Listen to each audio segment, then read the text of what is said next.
waxaan shacabka Soomaaliyeed la qaybsanayaa walwalka iyo walaaca soo maray habeenadii la dhaafay khaasatan dadka ku nool magaalada Muqdisho oo dhibka ayagu culayska ku dhacay iyo guud ahaan dareenka shacabka ay ka qabeen meel kasta ay joogaan xaaladda siyaasadeed ee murugsan ee dalku uu ku sugnaa waxaan arkaynay hooyooyin caruurtooda dhabar ku soo qaxaya waxaan arkaynay colaad dhiila colaadad oo muuqata waxaan arkaynay in culays uu ku soo wajahan yahay dalka ilaahay subxaanahu wa tacaala waa noo fududeeyey arrintaas ayada ah kadib markii dadkii mudnaa inay go'aankeeda qaateen ay maanta qaateen waxaan rabaa marka hore inaan u mahad celiyo madaxweynayaasha Hirshabeele iyo dowlad goboleedka Hirshabeele iyo Galmudug oo go'aan geesinimo la qaatay runtii oo ka hor yimid muddo kororsigii waxaan kaloo rabaa halkan inaan u mahad celiyo ra'iisul wasaaraha xukuumadda xilgaarsiinta oo runtii go'aankaas taageeray kuna raacay in loo noqdo fulinta heshiiskii 17 Sebtembar runtii kaalin weyn ku lahaa in xiisadda colaadeed ama midda dhiilo oo dagaaleed ay hoos u dhacdo waxaan kaloo rabaa inaan u mahad celiyo qof kasta oo dadaalkaas ka qayb qaadatay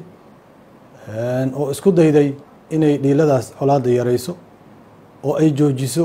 wax alaali iyo wixii dhib keeni kara barakac keeni kara iyo qax keeni kara intaba hore ayaan u sheegnay in la iska celiyo ama la muqaawameeyo ama laga hortago kali talisnimo nooc kasta ay rabto ha noqotee waxay leedahay cost ama qiimo ay ku fadhisaa waxay ku xiran tahay qiimaha la bixinayo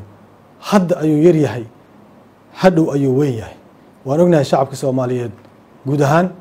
gaar ahaan kiisa ku dhaqan magaalada Muqdisho inay qiimo bixiyeen qiimahaas laakiin waxay ku bixiyeen waa inay diidaan kala talisnimo waa inay diidaan jidkii ay ku soo socdeen dimuqraadiyadda iyo ogolka iyo wadar ogolka iyo talada dhexda taalo 4 sano doorasho mar la qabto in laga weeciyo inay diideen qiimay ku fadhisaa qiimahaasna waa xanuun badan yahay runtii taas inay u babacdhigeen oo ay qaateen waa uga mahad celinayna waxaan kaloo rabaa halkan inaan uga mahad celiyo qof kasta oo ka hor yimid muddo kororsiga oo ugu horeeyo aqalka sare iyo guddoonkiisa oo ay ku xigaan dowlad goboleedyada Jubbaland iyo Puntland oo ay ku xigaan midowga musharaxiinta oo ay ku xigaan bulshada rayidka ah oo ay ku xigaan beesha caalamka intaas oo dhan iyo guud ahaan shacabka Soomaaliyeed waxay ka soo horjeesteen muddo kororsiga ayagoo og caaqib xumada ay leedahay iyo halka ay ku dhamaanayso oo ah halkii xalay habeen hore aan taagnayn ayay inay ku dhamaanayso ay ogaayeen oo ay ka warqabeen intii maanta go'aanka lagu kala badbaado qaadatay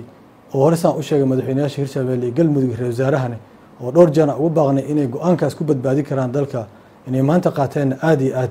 ay ugu mahadsan yihiin xilli xasaasi ay qaateen waxaan ka rabaa inaan u mahad celiyo saraakiishii ciidanka booliska iyo militariga ee ka hor yimid muddo kororsiga kuwii difaacay inay kala tiisnimo dalka ka hirgasho kuwii ka hor yimid oo diiday in muddo kororsi sharci darro la sameeyo xildhibaanadii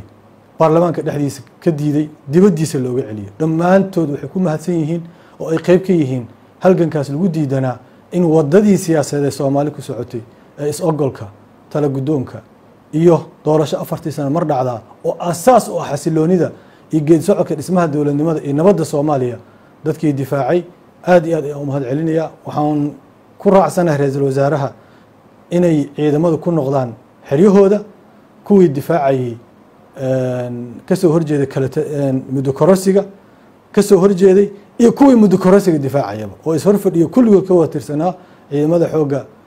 ciidamada qalabka sida qaybihiisa kala duwan waxaan ugu baaqayaa sidoo ra'iisul wasaaraha ugu baaqay inay xarumahooda ay dib ugu noqdaan oo aan wada hadalkii siyaasadeed iyo doorashadii iyo dib u heshiisiintii iyo isku soo dhawaanshihii iyo hanaqaadkii siyaasadeed hore aan ugu soconay saan dib ugu noqono waxaan rabaa inaan ugu baaqo waxaa la ii sheegay in madaxweynaha muddo xileedkiisa dhamaaday uu qabanayo shir jaraa'id wuxuu haystaa fursad weyn oo shacabka Soomaaliyeed si nadiif ah oo dadnimo leh oo geesinimo leh oo ku sagooti karo maadaama mashruuciisii muddo kororsiga ahaa oo xooggii iyo maquuninta ku dhisnaa oo fashilmay taariikhdu wuxuu ku geli karaa inuu go'aan geesinimo la qaato oo shacabka Soomaaliyeed khudbatul wadaaci ama khudbadii uu ku sagooti lahaa oo ka dhigtay ayaan kula talinayaa intii uu ka sii tali lahaa qalalaase iyo dhibaato kale iyo in la sii galo intii uu noo geystay ayaa ku filan ayaan leeyahay وإن سلام يا مركز شعب الصوماليات وحن لا يهي وما سنتين دمانتين السلام عليكم ورحمة الله وبركاته.